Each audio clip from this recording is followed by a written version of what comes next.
Welcome to the TWiML AI podcast. I'm your host, Sam Charrington. Hey, what's up, everyone? Thanks for joining us for today's TWiML AI podcast viewing party and Q&A with Lukas Biewald, founder of Weights and Biases. Of course, I'm your host, Sam Charrington. While this is a pre-recorded conversation, Lukas and I are waiting for you in the live chat. There, or maybe there. And we encourage you to reach out with your questions while we're all here together. Weights and Biases provides a great lightweight toolkit for machine learning practitioners, and we thank them for sponsoring today's show. We've used it for quite a while in the TWiML community as part of our various study groups and have found it super useful for experiment tracking and collaboration. Now that they're offering dataset versioning and model management capabilities as well, you've got a one-stop shop for managing and visualizing your complete machine learning pipeline. If you'd like to learn more, Weights and Biases is extending a special offer to TWiML listeners and viewers, including unlimited private projects and priority support. For more details, visit wandb.com/TWiML. That's wandb.com/TWiML. And now, on to the party. All right, everyone. I am here with Lukas Biewald. Lukas is the CEO and co-founder of Weights and Biases.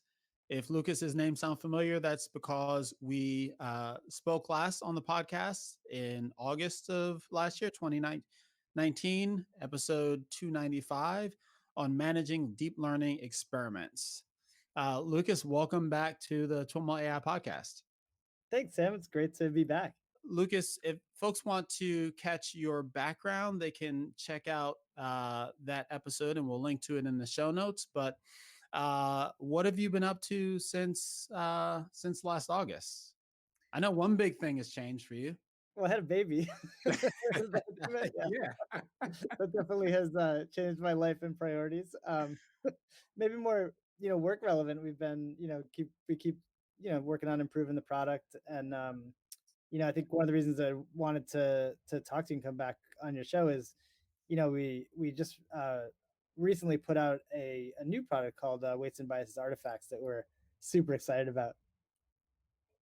Yep, and that's what we'll spend our time talking about. Tell us a little bit about the problem that you're trying to solve with artifacts.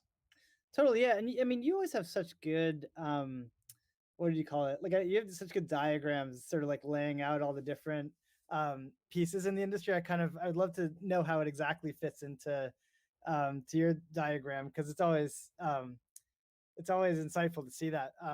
But So I think you're referring to the the eBook, Definitive Guide to Machine Learning Platforms.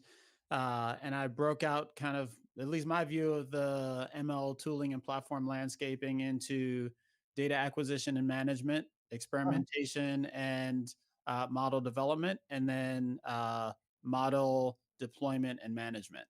And so I would think, is artifacts in the middle of those two, or the last of those two, or does it straddle? Well, I think it might kind of straddle. So let me sort of tell you the problem that we were trying to solve, and you tell me how we should position it. Okay. So basically what happened was, our experiment tracking platform, I mean, we feel super proud of it. It's been really popular. It's had faster growth than anything that I've been a part of. And so, we're constantly asking our users, like, what else do you want? Like, what is this, what does it feel like it's missing?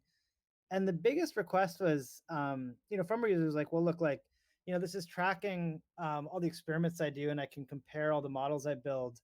But in reality, there's kind of other things that are really important for me to track. Like, I want to track my data sets, and I want to track the models. And I also kind of want to, in some cases, like, connect steps together in kind of like a pipeline. Mm-hmm. And so, we build artifacts as like an adjacent product that's separate, because we think that, we want to keep our experiment tracking a really tight point solution that's really good, but we also want to make it really easy to kind of track, more things that you might care about. And the main things, like I said, are probably data sets, models, and pipelines. It's important to note, I think some people kind of compare us with, like, or have like looked at my overview, and they say, well, how is it different than something like Airflow that like manages pipelines? And I think it's important to say it's really different, right? It just tracks it. So what it would do is like, say you have some set of data and you do some transform on it, and then maybe you train a model, and then maybe you like test that model on a couple different data sets, and then maybe you do some quantization, and then you deploy it. What WMB artifacts would do is it would basically save all those steps and save the fact that they're all connected together. So um, in That some sounds a lot like management. Is the is that difference all right, all that right, all right. the Sam says it's management. It's model well, management. no, it's the difference that you're not the state machine or the graph. You're not managing that. You're not standing that up. They need an Airflow or Luigi or something else that is actually tracking the state of all the objects in this pipeline, and you are kind of doing something similar to what you did with the experiment management product, where you're um, capturing metrics of things as they move through this process. Yeah, and saving it, right? So, if you want to save something like your data set or your model, we make it really easy for you to save it and version it. But then what a lot of our users ask for is, hey, we just want to track it. We don't want to necessarily like, upload these gigantic files to your servers. Like we have them in a bucket somewhere, we have them on-prem. And so, we let you, save a pointer to those things if you want to. So, I think model management and data set management is maybe the best way of thinking about it. I mean, I think what I know for sure is that um, everybody's asking us for this, so it must be. Mhm. If it's not a category now, I think it's going to become a category. And there's certainly lots of tools that um, there's lots of tools that do pieces of this, and in some cases, like have are more ambitious than this. And it's really important to us that we work nicely with all these things. I mean, you have such a great dichotomy of sort of like sort of end-to-end platforms and point solutions. And one of our real core values at Weights and Biases is to be a set of interoperable point solutions that do kind of one thing really well and play nicely with all the things around it. Mhm. So let me try to put that together. The kind of core problem that you're trying to solve here is you come at it from the perspective of, again, experiment management, where you had folks using your tools to track different experiments that they were running as part of their model development process, but you found that that component was used as part of a pipeline where they were getting data from somewhere. They would run it through some series of transformations, and then ultimately run an experiment. And folks wanted to track more of that process, so that yeah, I often talk to folks that are trying to do kind of solve this data provenance problem, or decision provenance, even, where you've got a model that makes an inference, and you want to kind of go all the way back from that inference, the decision, to the model that was deployed, the experiment that said that model was the best model, the data that started in a training set that allowed you to train up that model that won, and the data points that influence, ultimately the data points that influence this decision. And it sounds like Mhm. you're trying to solve more of that problem than you were doing before. Yeah, and I think like um, there's lots of really like interesting pain points here that people talk about all the time, like model explainability and model reproducibility, and those are obviously they're like huge problems. But I think like the sort of core thing that we see a lot of our users struggling with is just literally knowing um, what data set the model got trained on, and what data set actually, or what model actually got deployed into production. So that's like the core focus we have. Like we work with work with a couple companies that do kind of retail and are trying to build systems that automatically can like detect like what you're buying as you walk out, like the Amazon store. And one of the things that those companies all have in common is they're like constantly getting new label data, right? Because they have cashiers in their store that are labeling the data live, and Okay. they always have new products coming in, right? And so what happens with them is that they really like never train the models on the same data set, right? So it's actually like every single time it trains, it's sort of like a different basket of stuff that the models get trained on. And so So not just incremental growth of their training data set, but it's just different. it's just that, well, yeah, actually, in that case, it's incremental growth. I'll say Okay. other customers we have actually have the opposite thing where it's not incremental growth, it's actually shrinking. So, some of our customers get kind of privacy takedowns, right? Where, Mm, people will say, actually, one company I work with talked about this is iRobot, right? Where, people say, hey, take my data set out of, an iRobot data set. Of course they do that, right? But right. then what happens is now your data set has slightly changed, right? So it's not exactly um, apples to apples Yeah. comparable, maybe, right? Maybe it's okay, but like I think that the overhead, it sounds simple maybe to track all that, um, but the important thing is that you really, really have to do it, right? Like you have to have a system where you're always tracking it in the same way, so that when you do this comparison, it's really easy to say, um, which is which. And I'll say like another issue is like with our autonomous vehicle companies, they have actually so much data typically Hmm. uh, that they never train on all their data, right? So they're actually every Right. time they build a model, they're like selecting pieces of it, Right. and they're often selecting different pieces like for different purposes. So I guess like in some cases your data set's growing, in some cases it's shrinking, in some cases you're like picking and choosing from different data sets. But in all these cases, um, we think the really like core need here, or the pain that we want to solve is just like we will keep track of what data sets your model was trained on. Hmm. And then there's another like interesting thing, which is that data sets have these like pipelines where they might get modified, and those pipelines can change, right? So, Right. with our medical users, they often have really small data sets. Like, some of our medical customers, like they might say, we have big data. We have like 3,000, but it's like 3,000, like, chest x-rays of somebody with like a Uh-huh. horrible disease, right? So it's like a kind of, must have been like a huge feat, to get that data, and so like what they will do like a lot of pre-processing, right? Because every record is so precious, right? So Mhm. the pre-processing steps almost become um, maybe more important than the sort of like model architecture itself, right? So, it's really important for them to track that. And we started to see our users actually kind of, as an entrepreneur, this is like a real sign that you, you have a problem to fix. Right? So we saw users sort of like kind of kludging together.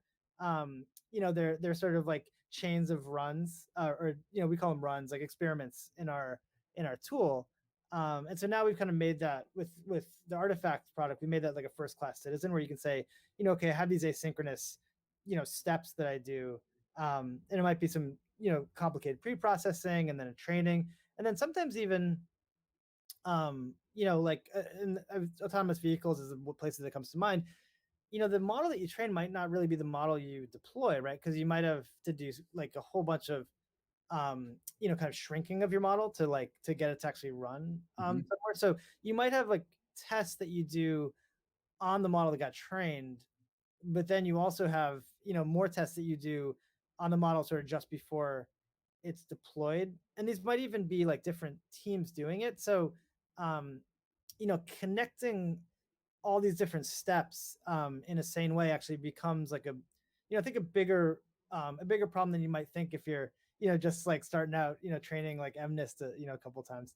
Uh-huh. And so I'm curious to hear about the things that they were doing before to kludge it together.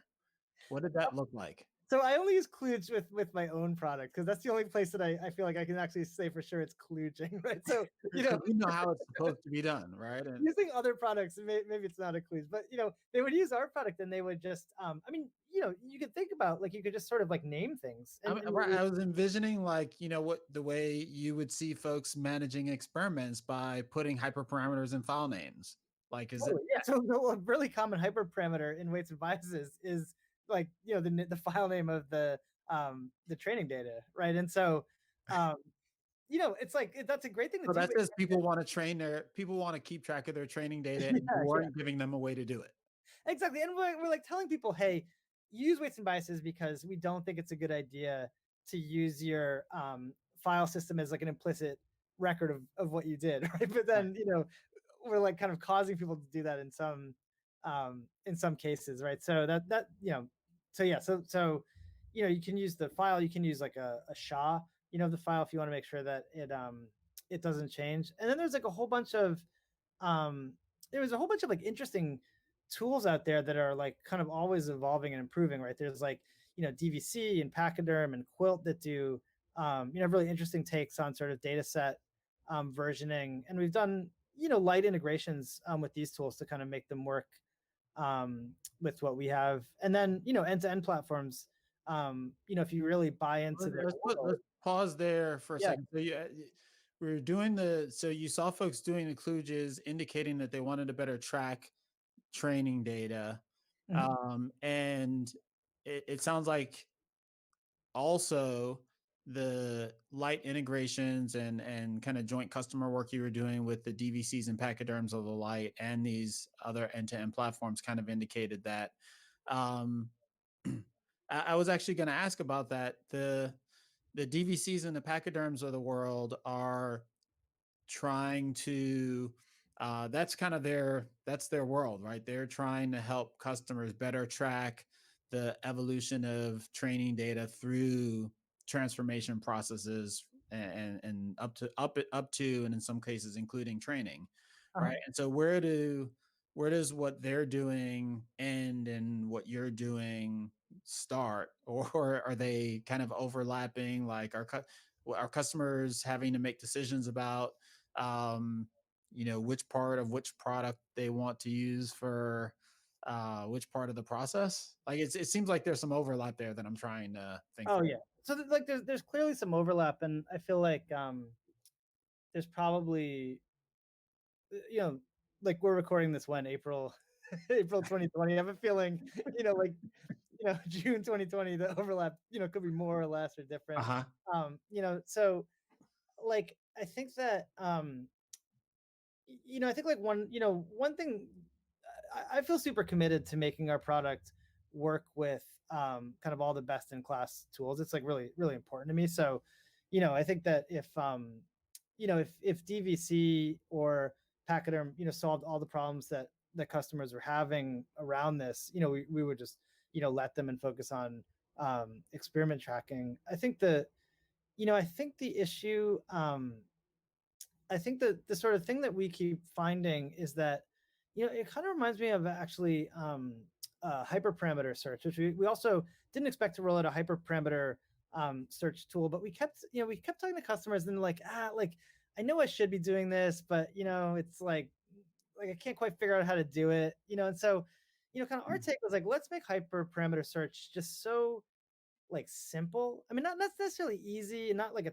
toy, but just like make actually the powerful, like make it easy to make it work in a distributed fashion on lots of data and really reliable. That's sort of like our, point of view is like, let's just like really make it, um, like a solid product with like easy onboarding. And so kind of felt the same way with this data set versioning stuff where we were pointing people to these different products, and I think they have a pretty steep learning curve. Honestly, I mean, it's not like a knock on them. These are really like, it's kind of complicated stuff, and it's hard to get it.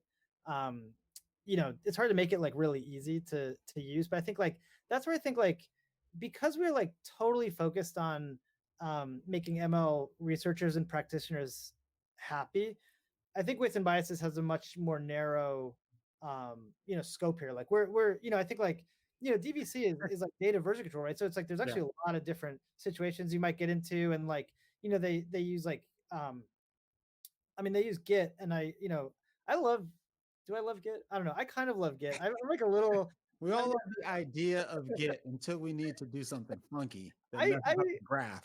I imagine like 2021 Lucas just totally understands Git, and just like but like 2020 Lucas kind of types in commands, kind of like feels a little afraid, and so you know I hope I'm not like positioning my tool as like a tool for like idiots. I mean, it's a tool for ML researchers who want to do ML research, right? Not like and we know that like some of them are really deep on Git, but we don't want to necessarily we want to hide as much complexity as possible and solve the the core pain point, which I think really here is I think what you're getting at there is that the DVC and Pachyderm as examples are and some of the end platforms, they're actually versioning the data and snapshotting the data as it transitions through a transformation process, and they can go to any point in time at any place in a process and allow you to see the data as it was transformed, and that's not quite what you're trying to do. well, I should say we do Right? version it with we Do you version it with version the actual data itself as well, well? in a really simple way. We make copies of it and we save them, right? So, like that's why again, it's like we keep pointers to different places your data was at, and we let you like split it into pieces if you think those are going to change. But I think we are not as concerned with making like really kind of sophisticated diffing. Yeah, The sort of thinking being that space is pretty cheap, and the really important thing is that people actually um save this stuff, and we just that's like our first. And if of course, if customers like really want like sophisticated diffing, and that's like necessary, we'll find a way to do it for them. But the product as it exists today, the idea is just like you know you tag every state of your data, um and you can keep uploading it to us if you want to. And of course, if you use the same exact data in two different places, we're not going to make two copies of it. But I think we're not like using Git in the back end, for got it, example. got it. Yeah. So you referenced earlier this is almost I think I gave more energy to it in the book, The Definitive Guide to ML Platforms. It wasn't quite a throwaway comment or a footnote. I spent some time with it in the last chapter of the book, but it was this idea that I proposed of the wide versus deep paradox for machine learning, platform and tool vendors. And this conversation is such a great example of it.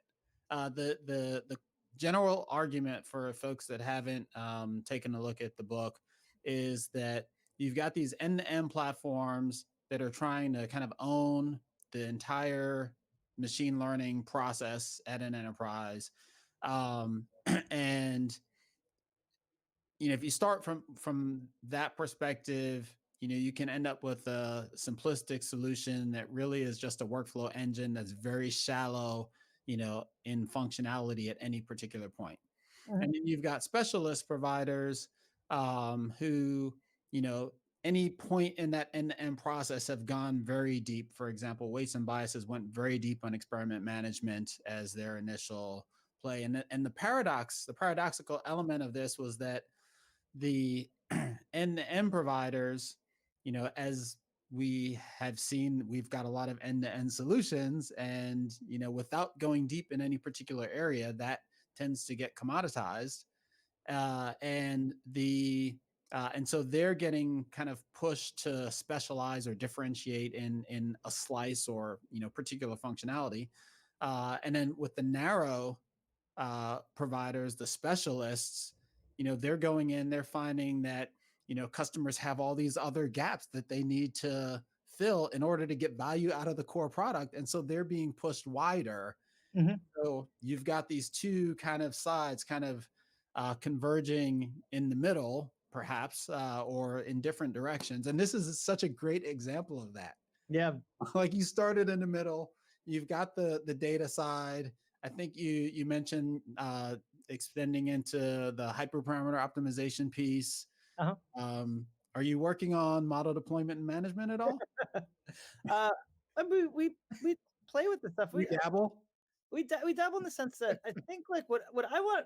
I mean, I feel like what I want Weights and Biases to be known, like what I want our take to be is like, we don't have like a we don't have like a we want to make good tools for people doing machine learning that they're actually going to use and really want, right? So Yeah. that's sort of like our process is like, we spend a ton of time with our customers and we ask them, what do you need? Whereas I feel like, you know, um, I feel like there's a surprising number of companies that it sort of seems like they have sort of like these grand plans that sort of make sense in a PowerPoint, but then don't really fit what people want. So anytime there's sort of like, business strategy question, and it's like it all in conflict with what customers are asking for, like I'm going to do what people are actually asking for, like 10 times out of 10. And so that's why I think, like, we thought when we started, like, look, this is just a point solution. We're just going to do experiment tracking. But then people are like, what I really want you to do is actually, make a hyperparameter search thing for me. So we did. And then we were like, okay, what are they really asking for? They're absolutely like, everyone is focused on just like, I want to be able to keep track of my data sets and models. Mm-hmm. I think, some people do ask us about, production monitoring or like, CI CD for machine learning. I think this stuff is really interesting and cool. And I don't think those problems have been solved yet. So I'm like intrigued. I'm intrigued by those directions, but I want to make sure that we do well. And I also want to make sure that we are like everything we do, you can pick and choose it. Cause I guess like I really don't think in the end that these kind of all-in platforms are going to be long-term successful. Like I think that right now people are confused. I think a lot of VPs are just like, look, just come in and solve all my ML problems at once, and that like feels really good. But I think the practitioners don't like them because they don't feel like they're learning transferable skills, and so I think it's actually hard to attract the best talent if you are using something that doesn't like work with other tools. And I think in the end, like what companies actually really care about and should care about is getting the best talent. And so I think you have to make tools that make people feel like they have like, are learning like a transferable skill to other companies. And I will say there's a natural like difference in go to market too, right? Where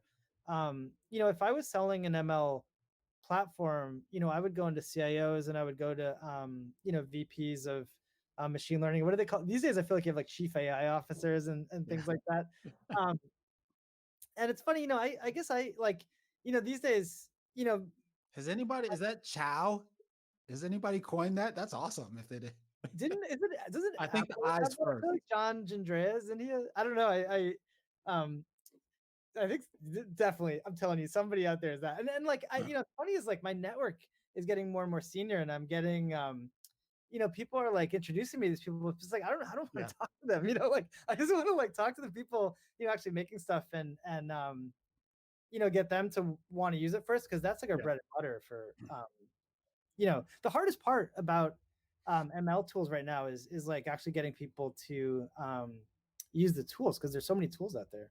That was part of the end-to-end argument that I was making as well, is that these end-to-end uh, platform providers, like in order for them to be successful, they'd have to get everyone to be, they'd have to get folks to be willing to throw away any of the point investments they made, whether they were internally developed or, they brought someone else in. Whereas the, specialists would need to fill these. That was the other side of specialists filling the gaps. Yeah. Some interesting But I stuff in don't know. there. Actually, Sam, I wonder how you feel about this. Like, so this probably happens to you all the time, but like every week, my investors are like, "What do you think about this, ML company?"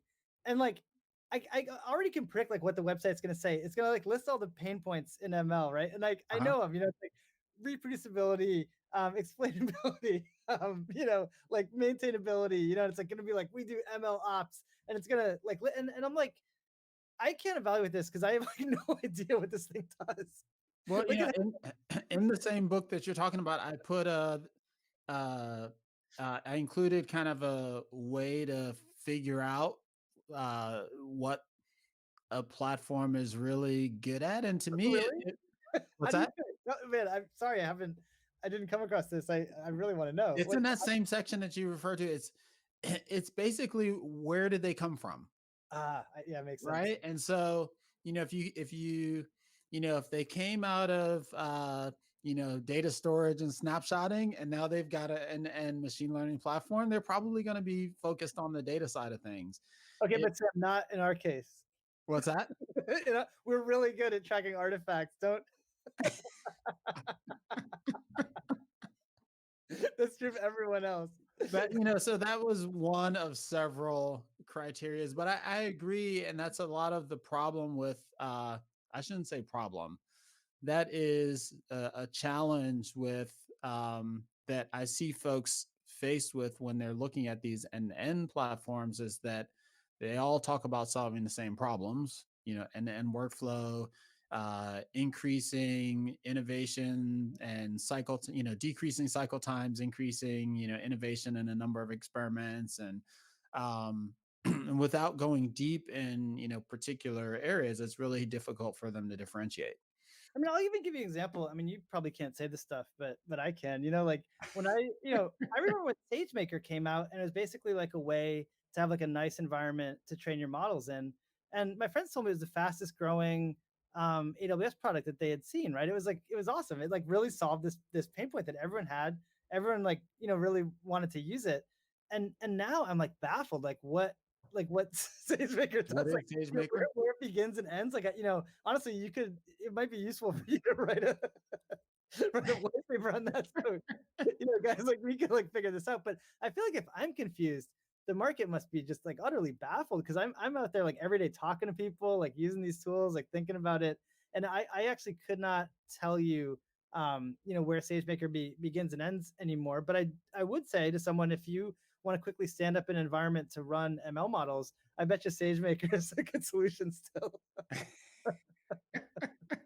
I don't think anyone who follows AWS is surprised at how it's evolved because, if you've used AWS at all, you go to their services page and there's like 1,000 different modules, right? And they solve, they're also very customer focused, but their strategy for doing that is to come up with a bunch of point solutions and allow folks to kind of string them together. And they've kind of done that with SageMaker and ML in general.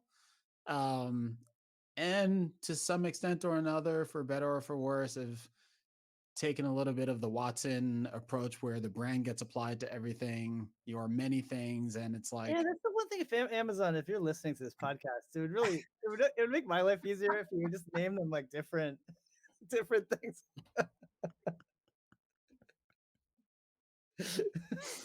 that's funny.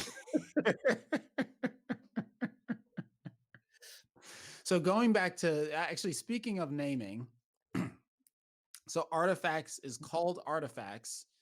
Right. Why? What is the artifact?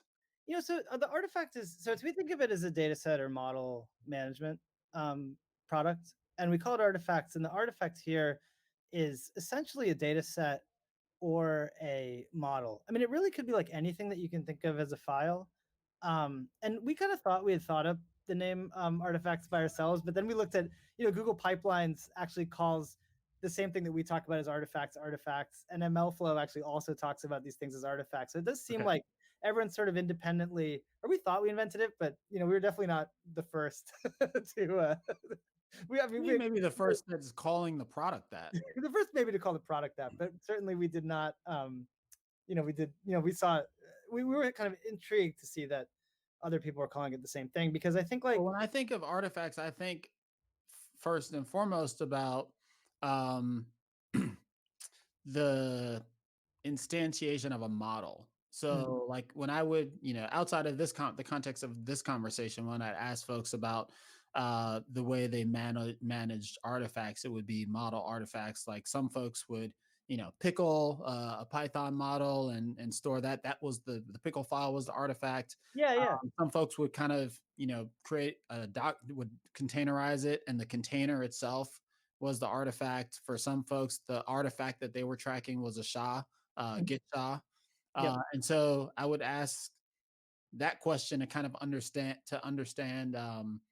what was the fundamental currency of whatever system that they were building. It sounds like for you, an artifact is, well, what is what are you actually tracking? It's Well, a file that. practically what we see people tracking, like practically what we see them doing, is tracking usually data sets and models, right? So that's what you should be like imagining. But are you tracking the data set or the model? Like, is artifacts a content management system that is, you know, taking files, putting them in storage, managing that, or are you tracking pointers to artifacts?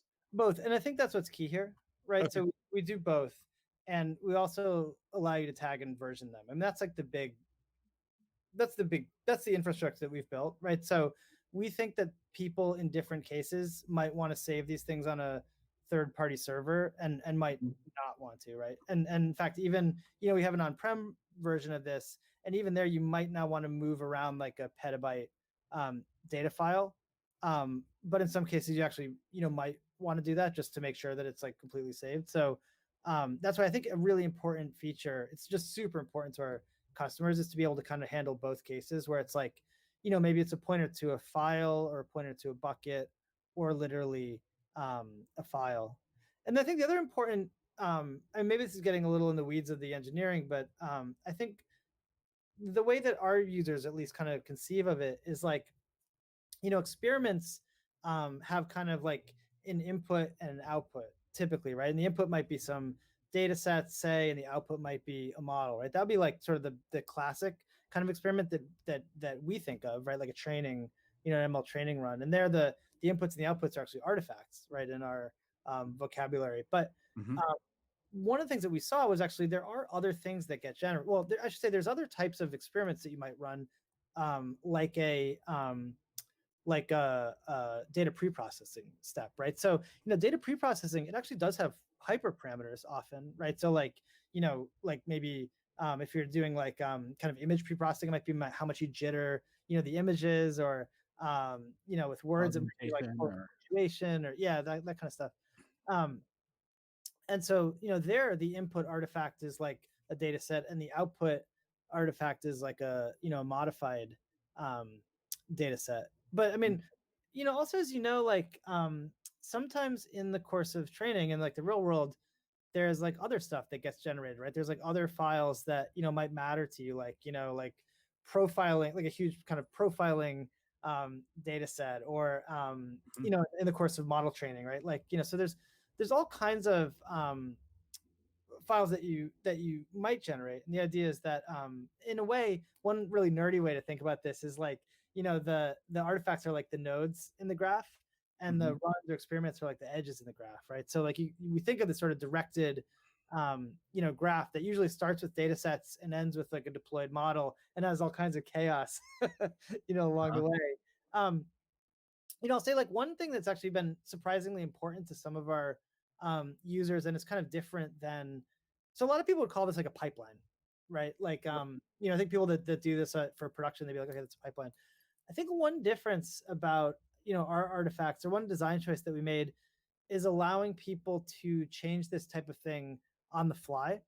So you don't necessarily have to know exactly, what you're going to do with your model, right? You can make like a game time decision to be like, okay, I'm going to like run some extra experiments on it.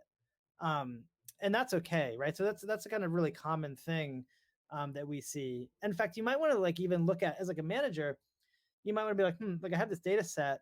I just want to see like every model that got trained on it in my company. Mm-hmm.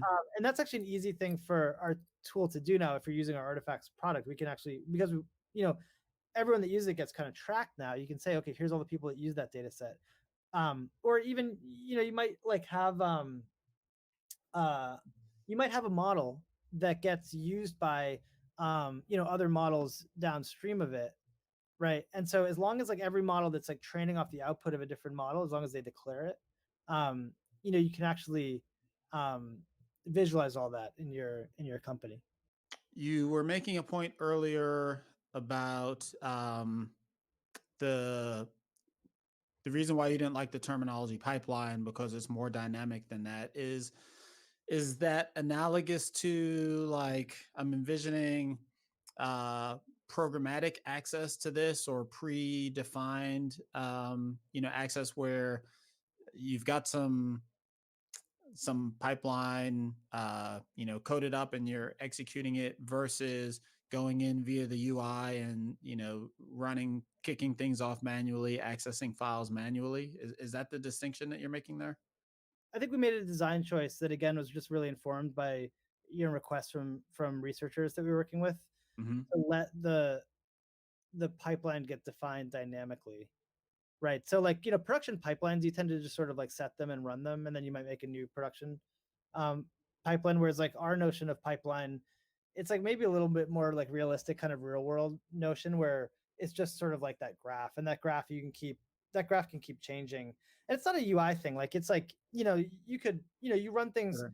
at any point. If you run a thing and you declare like, hey, I'm using, um, you know, data set XYZ, then in our product at any point, if you look at data set XYZ and you query it for like what's all the stuff downstream of that, you'll see all those runs that Okay. anyone did. Yeah, I Yeah. think I was getting at predefined versus ad hoc. Yeah. And it sounds like that's kind of the distinction that Yeah. you're Ad hoc. Exactly. Exactly. It's not okay. predefined. Yeah. Yeah. I Got hope it. I'm making sense. I feel like you're better at explaining the stuff than I am.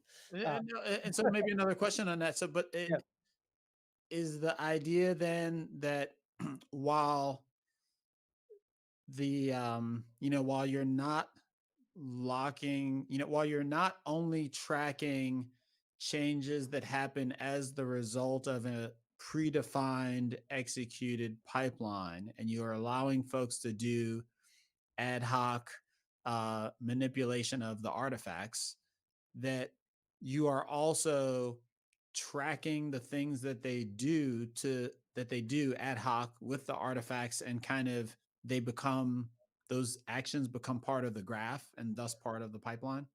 A core design choice, right? Is the artifacts themselves are immutable.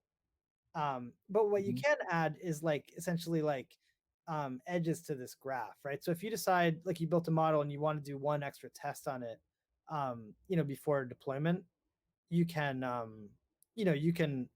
you can basically do that run, and that'll notify our system in the background that this is happening, and we'll track that all um, for you. Cool. Is artifacts out? Is it It's out, yeah. are folks using it?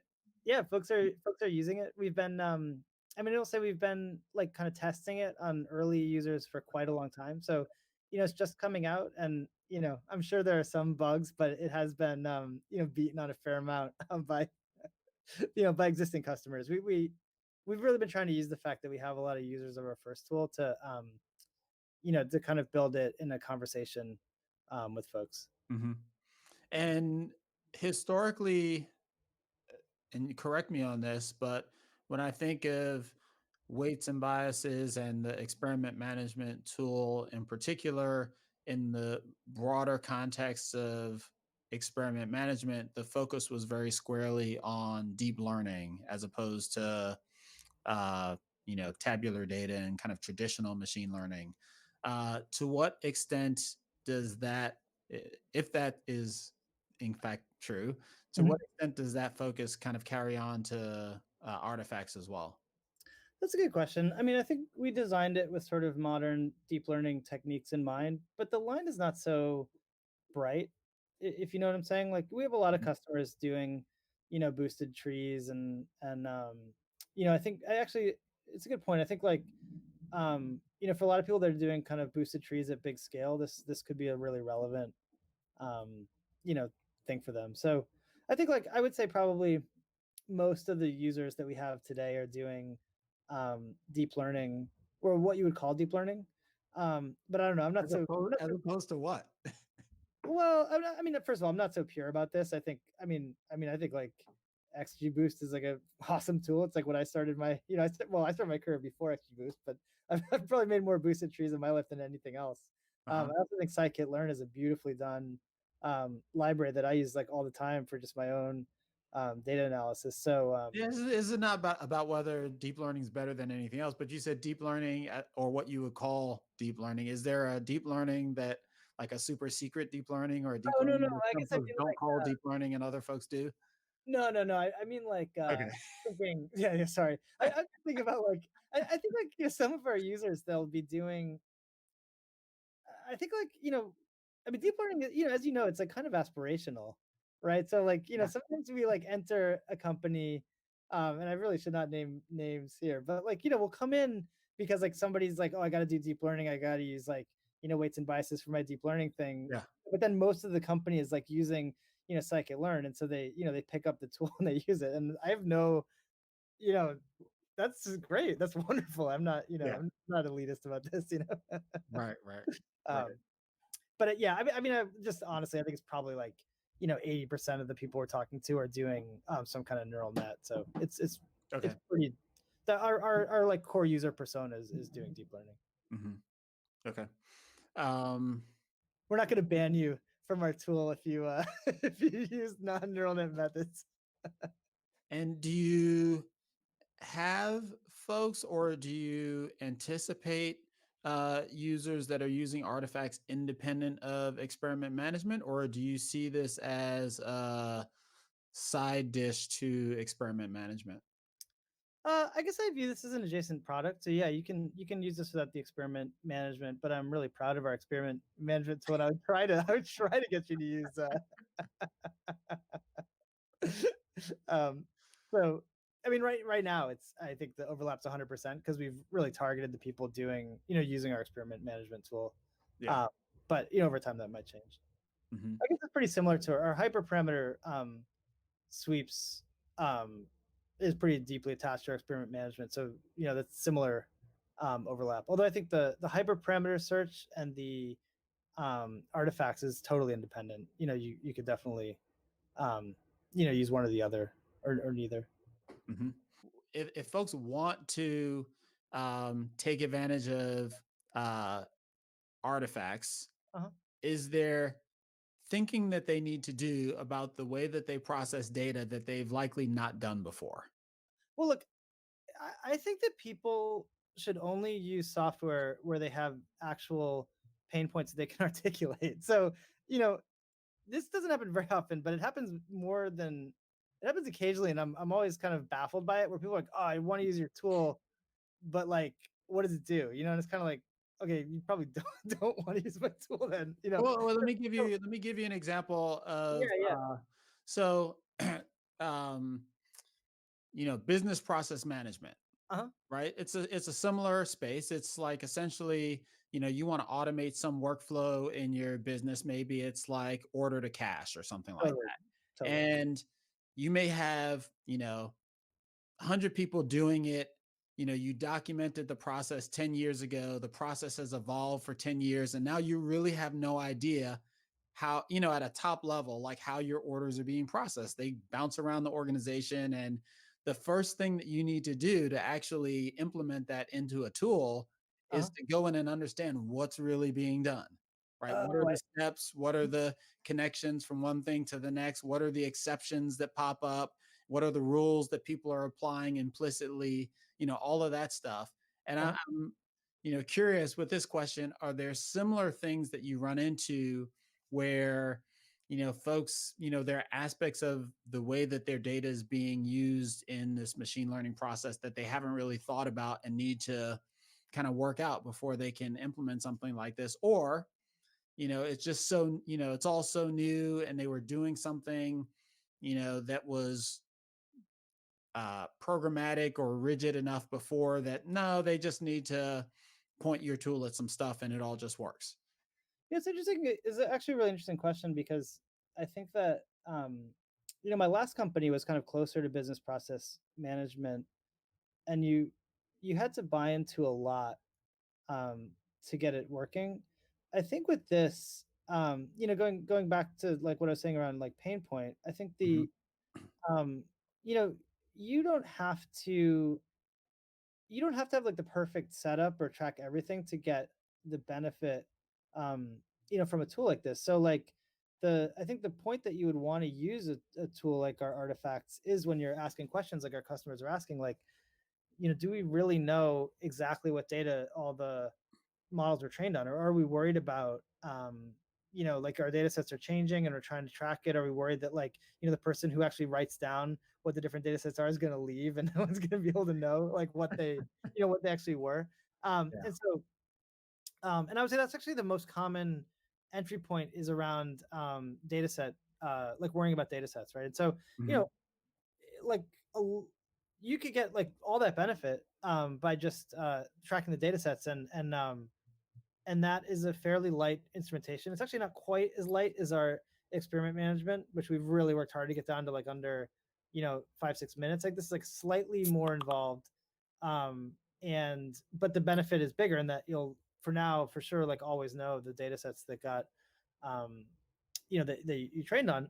And then, down the road, you may, have another concern, which is like, do I really know, like my models deployed into production? Do I really know exactly what happened to them? Like, do I know like what the pre-processing was? And now you can, save the model, and you can, start to save pipelines, but you don't have to, it's not like you have to, um, buy into a huge process to get the benefit. I think unlike other like kind of organizational things that teams do, this is really like, this is really something. In fact, I would like kind of encourage teams to um, adopt it one step at a time versus like trying. I mean, there's something about like, I think actually maybe it's that ML is like sort of less understood exactly what all the best practices are. Like, my recommendation is always something working end to end, and then iterate and improve it. And part of improving it is getting better tracking and getting more organized. And I think that's the point where artifacts would make sense to you as a product. And is there a common pattern that you saw, or that you can envision for folks that aren't ready to move to a full-on tool to do this, but will get them part of the way, from nowhere? Like, what's the half step or the Well, okay, so there's some half steps that you really you can do. I mean, like if you're literally, not doing them already, you should be doing what? you. Well, I mean, this is so dumb. I mean, but I'm like guilty of not doing this, but it's like, if you're training your model on a data set, I mean, I don't know, like I feel like when I have data sets, right, I start naming them like, you know, like XYZ latest, and then like XYZ like Uh-huh. really latest, like really latest, V2. And it's like, you don't do that, like, storage is actually cheap. Storage is cheaper than you think. And that stuff saves you a few seconds or a day in the short term, and it really bites you in the the short to medium term. I mean, um, I think anyone listening that's trained models will kind of understand that. And I think like, like, I mean, you can make a spreadsheet, um, and you can be organized about the um uh all the model files that you have and like what they are and what happened to them. And I think like most people that we talk to are doing some form of this, because it's not like a brilliant insight that we had that you should be organized about your training, right? So I think most people find some way to do this. And I think like most experienced ML practitioners, as they gain more experience, they get more and more kind of paranoid and organized about about this kind of thing. Because I think where things like really break down is like, I don't know, I just remember my first job. There was like this file, like we had like this file, it was like all the features that we had, and for some fucking like The TPS stupid, file? oh man, I remember all the features were named like, it was like as though like there's some limit on the number of like letters you could put in the column name. You know what I mean? So they Uh-huh. were like, it would like literally be like 5 letters and then like a number, and like, and it Yeah. was like, and someone made like a wiki page of like what they meant, but it like they were kind of wrong, because it wasn't like the person that like made all the features. It was like someone who like kind of tried to figure it out, like, Yeah. and I mean, I don't know, like that. I mean, that's like where we ended up, you know, like, this is at Yahoo in 2006, like building, and it was like, this was like billions of dollars. It was like the relevance engine, back when Yahoo served like a ton of search traffic. So it was no joke. Like we wanted it to be good. Uh-huh. But it's so natural that like, one person like makes this thing and it's like obvious to them and they don't document it very well. And then, you know, when they leave and another person picks it up, they don't even really know like what's going on. So, I think, you know, documenting and saving is a really good idea. Cool. Well, Lucas, thanks once again for joining us, sharing a bit about what you're up to with me and the listeners. And as always, it's great to catch up with you. Yeah, real pleasure, Sam. Thank you. Thank you. All right, everyone, that's our show for today. To learn more about today's guest or the topics mentioned in this interview, visit TWiMLAI.com. Of course, if you like what you hear on the podcast, please subscribe, rate, and review the show on your favorite podcatcher. Thanks so much for listening, and catch you next time.